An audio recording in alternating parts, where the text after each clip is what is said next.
पिताजी पिताजी, दीदी को क्या हुआ?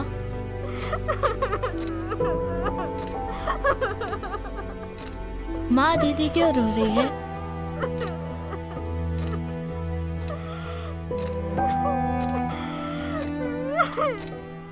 नंदू, चल अब सो जा। दादाजी, दीदी क्यों रो रही है? कुछ नहीं बेटा, ऐसे ही रो रही है।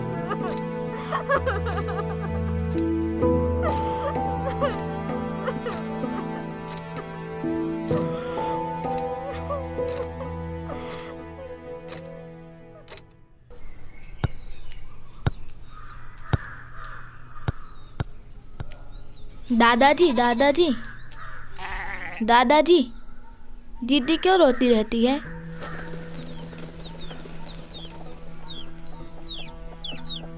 ये रेप क्या होता है दादाजी? बताइए ना।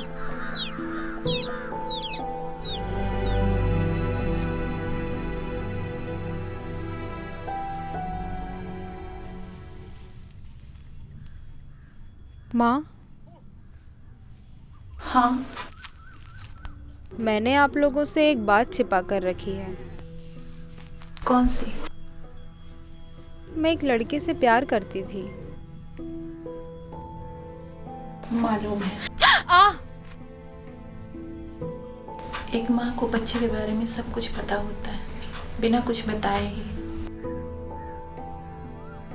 क्या वो मुझे स्वीकार करेगा? नहीं, कतई नहीं। क्यों? मेरी क्या गलती है? तेरी ये गलती है, तू औरत है।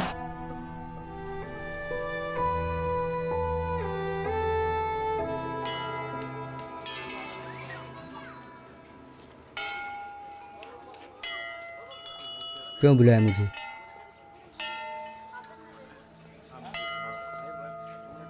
बुलाते तो तुम थे ना मुझे कभी इस जगह। कहते थे कि मैं तुमसे प्यार करता हूँ। याद है या वो भी भूल गए? सब याद है मुझे। याद होता तो मुझे ना बुलाना पड़ता। देखो, ये मंदिर हमारे प्यार का गवाह है। मुझे मालूम होना चाहिए कि मैं एक रेप पीड़िता हूं, और एक रेप पीड़िता को औरत कहलाने का कोई हक नहीं। मैंने ऐसा तो नहीं कहा। हर चीज कहीं नहीं जाती।